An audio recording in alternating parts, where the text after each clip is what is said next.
in people told me to stop talking about politics and intertwining it into the gaming news, everything has come full circle. Now, if you've been following the GI podcast, Ethos has been saying, Lex Luthor news. Ethos has been saying on the podcast at youtube.com/GI updates, weekly podcast, by the way, that he believes the main goal of these billionaires is that we don't own anything. And I tend to agree with that. I think they want to make sure that we don't own anything. They're building these AI plants, taking up all the GPUs, the RAM, the SSDs and shit like that. And I think they're trying to push us towards subscription services. And I can see it happening with consoles and stuff like that. I'm here to let everybody know that it's no longer a theory. They are saying the quiet part out loud. Remember when you said this shit doesn't affect you? Well, we'll see. Jeff Bezos says the quiet part out loud. Hopes that you'll give up your PC to rent one from the cloud. I was recently reminded of something Amazon chairman and founder Jeff Bezos said at a talk a few years ago, and given the direction our AI is taking, it seems increasingly relevant today. Microsoft has made no secret of its plans to create an AI-first Windows, with tensions between users and shareholders essentially reaching fever pitch over the last year or so. Microsoft has been leveraging its open AI-powered chatbot Copilot in a variety of half-baked integrations across various products. That shit is ass. There's an autopilot button in the Outlook. Man, who cares about this shit? Let's talk about what the fuck he said. Over the past few weeks, I've been trying hard in good faith to understand Microsoft's consumer strategy here. The consumer-grade Copilot apps and features simply aren't good by any objective measure. In years past, Microsoft would have slapped a beta tag on this type of thing to explain the performance delta. Yet here, Microsoft is actively marketing Copilot, and worse, many of the prompts and features it showcases in Copilot marketing don't actually work as advertised. It's because they were trying to rush the product to market. ChatGPT kind of took over the world, and everybody, including Google and Microsoft, were just trying to put out a competitor. And I agree. I think these products are in beta. They're not done. They're half-baked bullshit. Bezos himself says in this piece that humans tend to overestimate risk and underestimate opportunity. And while Lex Luthor has undoubtedly misfired on various lofty predictions in the past, his foresight with regards to things like online retail and cloud compute absolutely cannot be denied. Bezos is one of the most successful tech entrepreneurs in history after all, and his ability to predict and leverage trends has been a big part of that. So what prediction did Lex Luthor make back then that seems particularly poignant right now? Bezos thinks that the local PC hardware is antiquated, meaning a thing of the past. I know that's a big word. I know Kai Cenat just got you niggas into reading. I got you. And that future, which by the way, before I keep reading, I seen a clip going viral of people making fun of Kai Cenat having to have a dictionary out while he was reading. And that's how I know we are cooked as a society. Like, niggas is really cooking them in the comment section and shit. I'm like, guys, that's what the dictionary's for. If you don't know what the word means, you look it up. I do it all the time on this stream. I right click and then I search what the word means and I press the sound button to learn how to fucking pronounce it. That's what reading is. And you should on some real life shit, you should never stop learning, guys. That is the key to success in life. Education doesn't stop with school. I was like, bro, we're cooked. But anyways, and that the future will revolve around it's antiquated, and that the future will revolve around cloud computing scenarios where you rent your computer from companies like Amazon Web Services or Microsoft Azure. Luthor trying to bring back Rent-A-Center type shit. Bezos told an anecdote about visiting a historical brewery to emphasize his point. He said that hundreds of years old brewery had a museum celebrating its heritage and had an exhibit for a 100-year-old electric generator they used before national power grids were a thing. Bezos said he saw the generator in the same way he sees local computing solutions today, inferring on the hopes that users will move away from the local hardware to rented, always online, cloud-based solutions offered by Amazon and other similar companies. So you hear what he said. This is what he wishes for, and I'm here to let everybody know, don't fall for the trap. So I'm gonna tell you how they're gonna try to do this shit. You remember, you can clip this shit too. The way they're going to try to introduce all cloud computing for everybody is they're going to try to present it as this thing is like making your life easier, where it's like, oh man, think about having to lug around that big, powerful PC, eating up all the electricity. Wouldn't it be nice to just log in and just get your work done? You just need a monitor, or you could do it from your phone.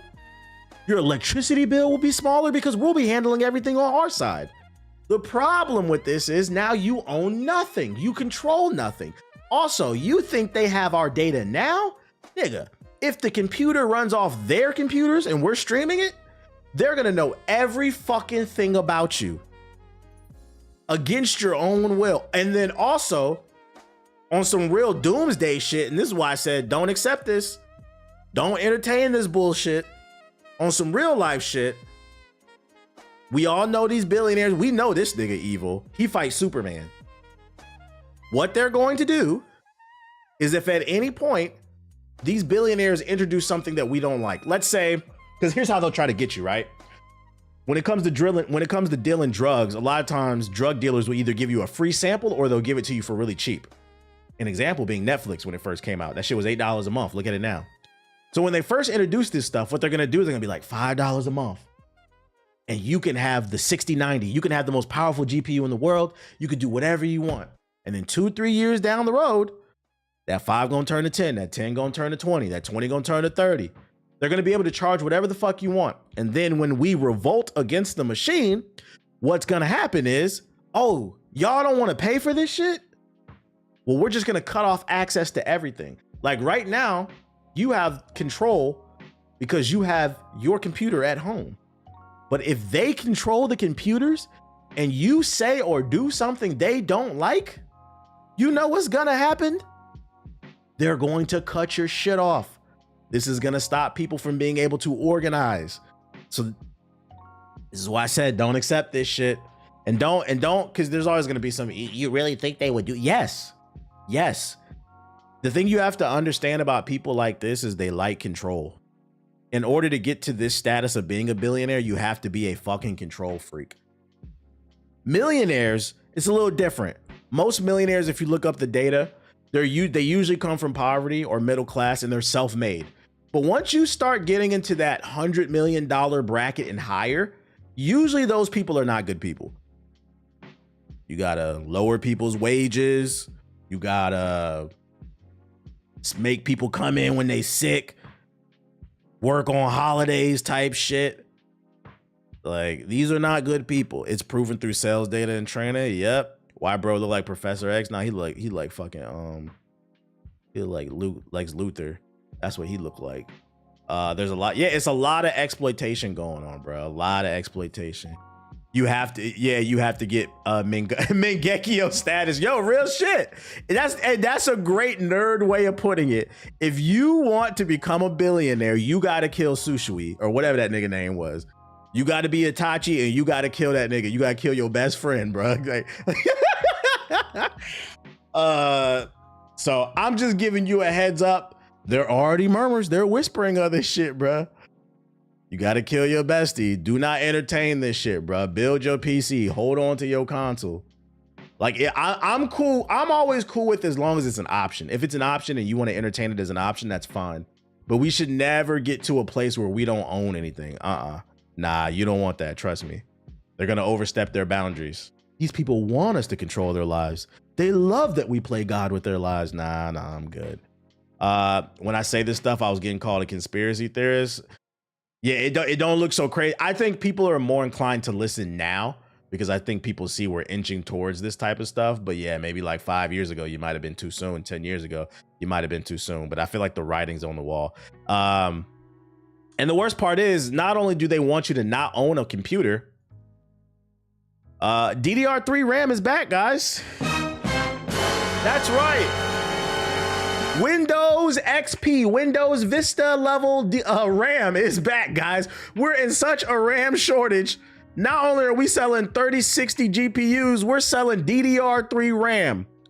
If you don't know, the current high-end RAM, the highest I believe is DDR6. Most gaming PCs have DDR5. So that's what you want. This is a couple generations ago, bruh.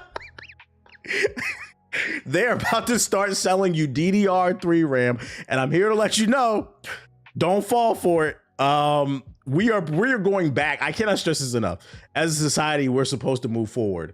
Dude, they're gonna try to charge. They're trying to give you PS3 level RAM and then try to charge you for today's prices for the shit, and then use the excuse, man, we ran all out. Well, whose fault is that? You wanted to build all them data centers. You wanted to poison the air and shit. Fucking. It's gonna be interesting to see what the PS6 cost. It's gonna be interesting. People need to start being more anti-AI with this shit. I feel like people are starting to get more and more anti-AI. Like, that's why you're seeing companies come out and saying, like, I've seen DC Comics come out and say that none of their comics will ever be drawn or written by AI. Like, you're seeing companies start to do that shit. Dell just announced that they're not doing any more AI PCs. First of all, I don't even know what the fuck that means, but they said they're not doing any more AI PCs because they looked at the data and they realized that humans don't care about that shit.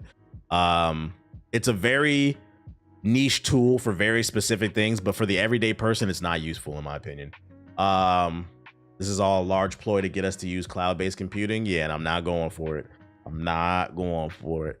Other news, Call of Duty sales are in the toilet, and depending on how you feel, you might feel. Personally, I feel they need to be humbled.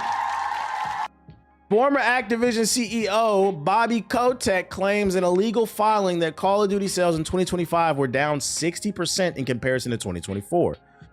In a statement, he said, COD is on track to perform over 60% below last year because of intense competition from titles like Battlefield, destroying the FTC's now defeated argument about the lack of competition in the first-person action game category. It's funny too, because in the comment section, a lot of people were saying Battlefield, it's because of Arc Raiders. Before Arc Raiders came out, like, oh, did they come out around the same time? Like, you know, I really hate revisionist history. Don't get me wrong. Battlefield 6's player base is on the decline, but let's not act like Battlefield 6 wasn't eating Call of Duty's lunch when it first came out. Everybody was on Battlefield's dick the first month and a half, bruh. And then Arc Raiders came out and then it ate their lunch. So he's not wrong. It's a combination of Battlefield and Arc Raiders. It shows you how fast the internet moves, that people just all of a sudden, like, I get you guys like it and that's the hot game right now, but there's no reason to lie. There's no, you don't sell 20 million copies by act, so nobody played it. Nobody played it. Nobody played it. Nobody fucking played it, huh? Oh shit! This is just suddenly just liking shit, like just fucking sheep, man. Hold up, bro. Let me get one. It was a tag team effort. Don't get me wrong. Arc Raiders got it right now, but Battlefield did start it. He's not wrong about that. Maybe he's not in tune with this statement, and that's why he probably didn't say Arc Raiders. So he probably just thinks it was Battlefield, or maybe he doesn't view Arc Raiders as a direct competitor because it's a third-person shooter, and he's probably looking at it as Battlefield was a first-person shooter. So that was who got us. Yo, shout out to bruh man with the gifted subs in the YouTube chat. I appreciate you. Big gifted memberships. Thank you. I refuse to play Arc Raiders. Why you refuse to play it? It's a decent game. It's a decent game. I mean, this L was well deserved. I'd argue, why did it take this long to get here is the question. I feel like Call of Duty's numbers should have dwindled 10 years ago, but I feel like at bare minimum in recent memory, it really should have happened when Modern Warfare 3 came out. Modern Warfare 3 that was supposed to be Modern Warfare 2 DLC. What was that, like 2-3 years ago? That should have been like the game that pissed people off. That was the most half-baked ass bullshit, and they still ate it up. Like to be 100% fair, Black Ops 7 is a better game than Modern Warfare 3. Yeah, I said it. But for some reason, they chose not to support this one over the actual bad product. Not that this is a great product, because it's just Battlefield, it's just Black Ops 6.5, but Modern Warfare 3 was a good game. Nah, it wasn't even a game. It was DLC. It wasn't a game. Community just got me not wanting to play it. They really identifying with the game for the sake of Division. Oh, you saying they riding a little too hard for it versus like, are you actually having fun? It seems like it does feel like a lot of them are just pushing an agenda and you can't say anything. Shit's annoying, but it is what it is. Are we talking about the original Modern Warfare? The recent one, not the original Modern Warfare. See, you see how confused. This is why this game needs to go away, bro. Please don't get it confused. I'm not talking about the original Modern Warfare 3. I'm talking about Modern Warfare 3 that came out a couple years ago. Are we having revisionist history? Because everybody hated that game. That was Modern Warfare 2 DLC. It had no real story mode, regurgitated gameplay and weapons and maps and shit. That wasn't a real game. And that's not what I think. That's literally what they said. It was supposed to be. How can you defend? This is how I know. The Call of Duty community is crazy. Activision came out and said, Modern Warfare 3 was originally supposed to be a Modern Warfare 2 DLC. But they looked at the whiteboard and they said, we don't have anything big to release next year. So instead, we're gonna just call it a full game. And motherfuckers ate that shit up. That's the game that should have pissed a lot of y'all off. But for some reason, it was this one. But whatever. I'll take it. I think Call of Duty needs to take a break. I mean, realistically, I'm gonna be honest. I wish they would just end the franchise. I've had enough Call of Duty. Like, I can never play Call of Duty again and I'll be fine. I'm gonna be 100% honest. But we know how capitalism works. Capitalism is not going to stop being greedy. Capitalism is all about extracting resources. So they're not gonna stop making it until it absolutely dies. Greed. Yeah. So because of that, at bare minimum, they should take 2-3 years off, maybe 5. And then when they come back, they don't even have to do anything mind-blowing. An example being college football. College football 25 was not that mind-blowing of a game. It's just you hadn't played it in 15 years, so it felt like it. Yeah, I said it. You think I'm wrong? College football 26. Nobody really likes that game. Everybody's like, oh.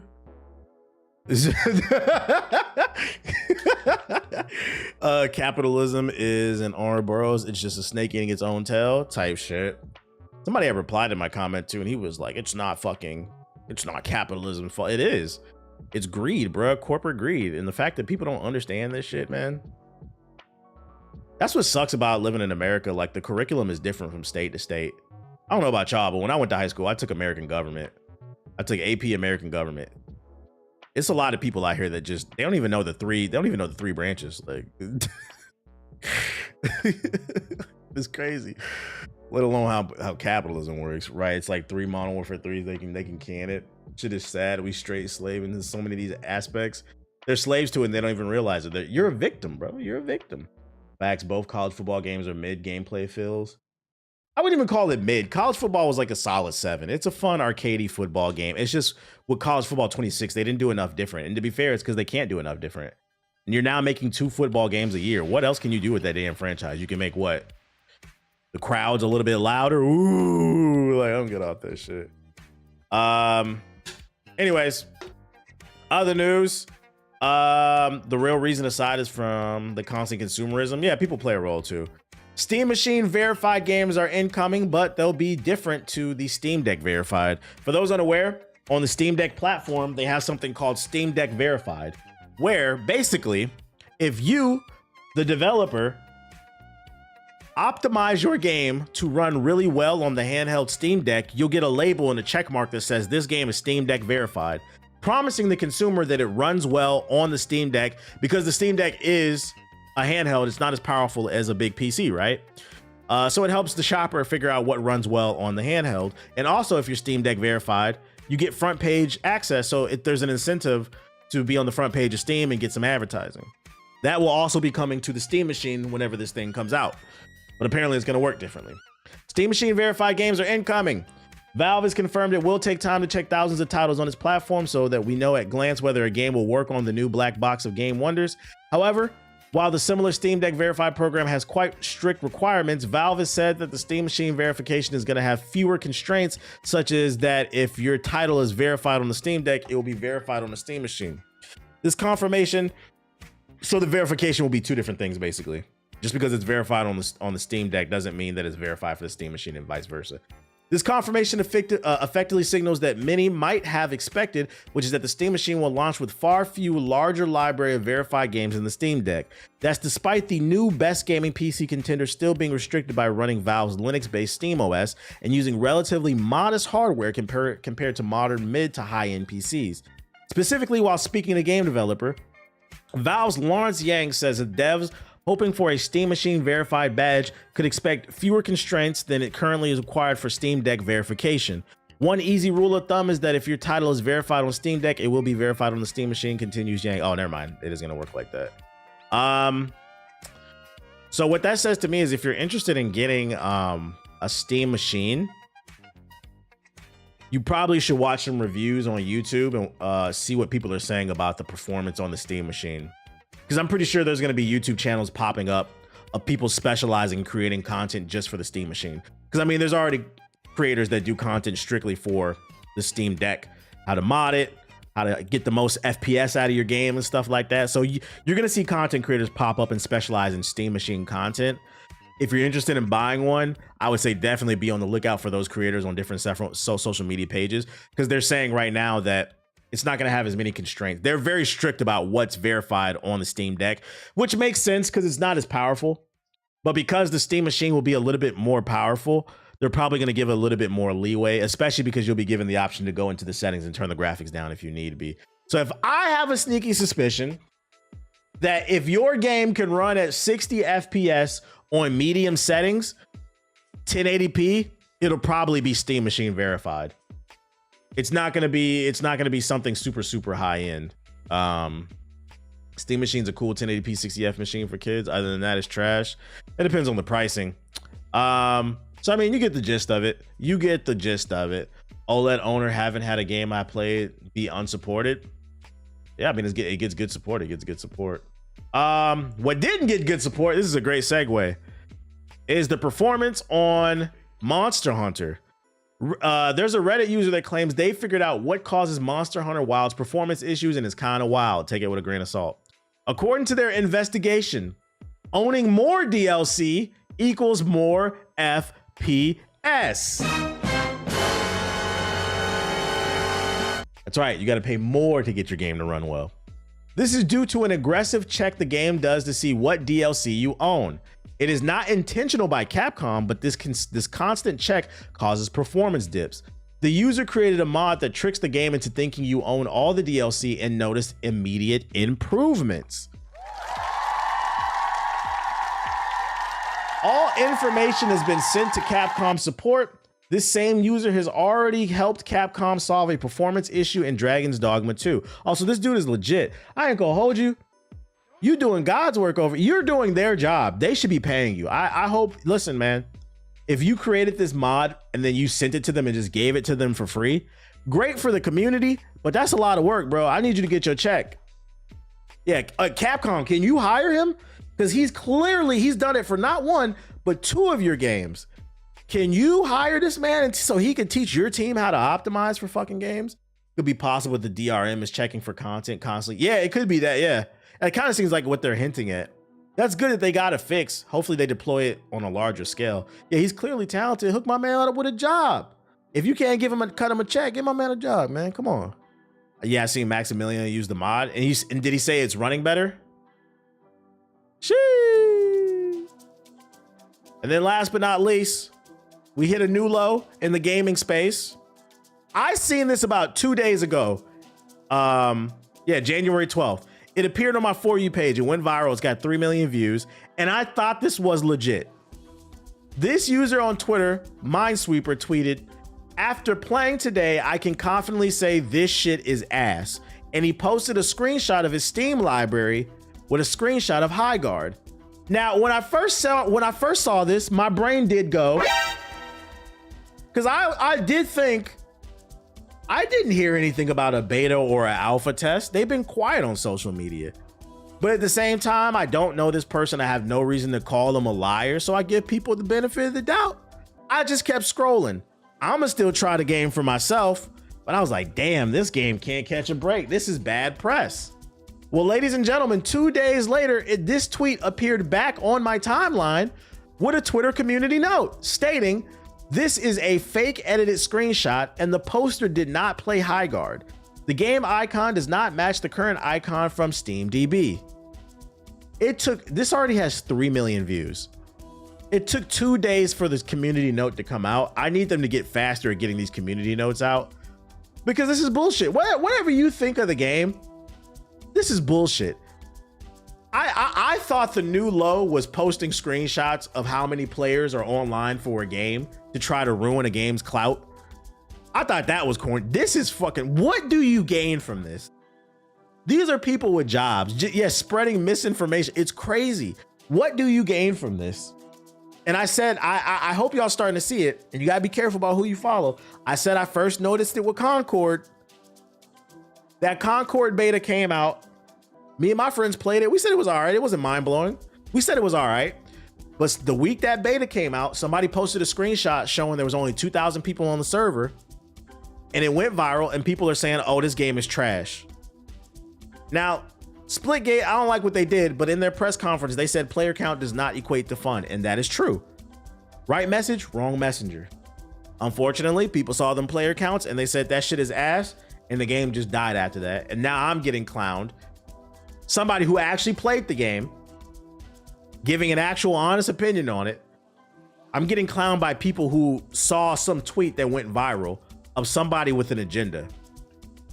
This goes back to the conversation I was talking about on the recent podcast too. What scares me about the AI shit coming to PlayStation 6 potentially, the ghost mode, if you haven't seen that story, Sony patented a technology that allows players to summon a ghost if you get stuck at any part of a game, and it'll show you how to beat it. Whether it's a boss, a puzzle, where to navigate.